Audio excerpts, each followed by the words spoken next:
आर्द्रा नक्षत्रावर पेरलेली जिरायत जमिनीवरील बाजरी चांगली वाढली.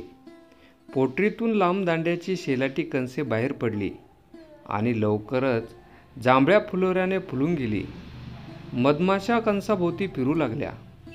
पिवळ्या रंगाची फुलपाखरे जोडी जोडीने तरंगत येऊन कणसावर बसू लागली. बाजरीबरोबर पेरलेले कडधान्याचे वेल पसरू लागले. मटकीच्या शेंगाचे झुपके दिसू लागले. हुलग्याला जोम आला. तुरीच्या उभार झाडावर सावळा शेंगा दाण्यांनी भरू लागल्या. भुईमुगाच्या मुळ्या अंडी धरू लागल्या. लवकरच जांभळ्या फुलोऱ्याने डवरलेली कणसे बाजरीच्या चमकदार दाण्यांनी टचटचली. चिवळीचे थवे भरारत येऊन ते दुधाने भरलेले दाणे खाऊ लागले.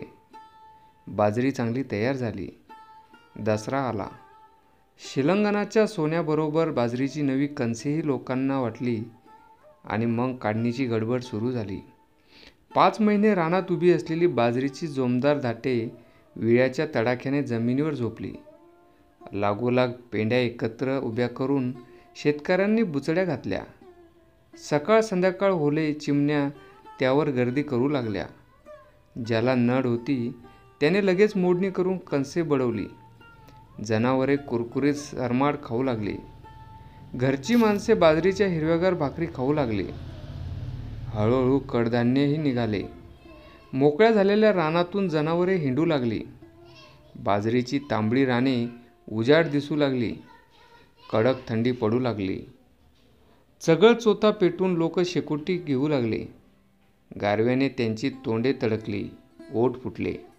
ओढ्याच्या निव्वळशंख पाण्यावर सकाळच्या प्रहरी धुके तरंगताना दिसू लागले. दरम्यान श्रावणमासी पेरलेली ज्वारी बळावली. धाटे कमरेला लागू लागले. मध्ये घातलेले करड्याचे पट्टे काट्याला आले. हरभऱ्याला जांभळी फुले आली आणि बघता बघता ज्वारीची गोंडेदार कणसे दिसू लागली. करड्याला पिवळी केशरी फुले आली. हरभऱ्याला पोचट घाटे लोंबू लागले. हिरवे बाटूक खाऊन जनावरे बैदूलसारखी गोल गरगरीत झाली. शिंगांनी माती उकरून डिरक्या मारू लागली. भल्या सकाळी रानारानात पेटलेल्या आकट्यांचा धूर आभाळात चढू लागला. तरण्या पोरांनी हुरड्याचा खोराक सुरू केला. म्हातारे कोतारे सुद्धा कुटून हुरड्याची चव येऊ लागले. बायका मुली सवड काढून 4 दाणे तोंडात टाकू लागल्या. दरसाल या दिवसात येणारी परदेशी पाखरे बोलावणे धाडल्यासारखी आली. क्राव क्राव करीत त्यांचे थवे निळ्या स्वच्छ आभाळातून उडू लागले. उंच उंच पायांची ही पाखरे पिकावर पडू लागले. गोफणीने धोंडे फेकून व डब्याचा आसोडाचा आवाज करून शेतकरी त्यांना उठवू लागले. फुलावरील मध गोळा करून मधमाशांनी अडचणीच्या जागी पोळी केली. डहाळ्या पाडण्याच्या कुऱ्हाडी घेऊन पोरे राने वेधू लागली. पोळी शोधून त्यातील गोड मध खाऊ लागली. मग ज्वारीची पिके निघाली. करडा निघाला. हरभरा निघाला. खळ्यांनी धमाल सुरू झाली. लोकांनी खळी शिंपली. तिवडा रोवला. बायकांनी कणसे मोडली. शेतकऱ्यांनी बैल जोडून पात घातली. उफणणी झाली. वाऱ्याबरोबर भुसा उडून गेला आणि मोत्यासारख्या शुभ्र ज्वारीच्या राशी खळ्यात पडल्या. शेतकऱ्यांनी राशी मोजल्या. पोती भरली. पाखरांनी व गुरांनी खाऊन उरले ते धान्य शेतकऱ्यांच्या घरी आले. सुगी संपली. पाखरे पांगली. रानातली कामे कमी झाली. लोक घटका घटका निवंत बसू लागले. कोल्हाटी, दरवेशी, गारुडी लोक गावात येऊन चावडी देवळापुढे खेळ करू लागले.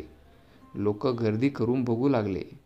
गावातल्या धनगरांची तरुण मुले गोळा होऊन गजी नाचू लागली. त्यांनी रंगीबेरंगी रुमाल दोन्ही हातात घेतले आणि मोठा फेर धरला. पिपाणी वाजू लागली. झांज वाजू लागली.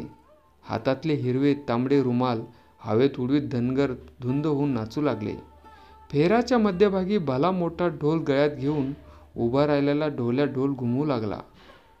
इडिबांग डिपांग डिबिडांग डिपांग डिपांग डिपांग. धन्यवाद.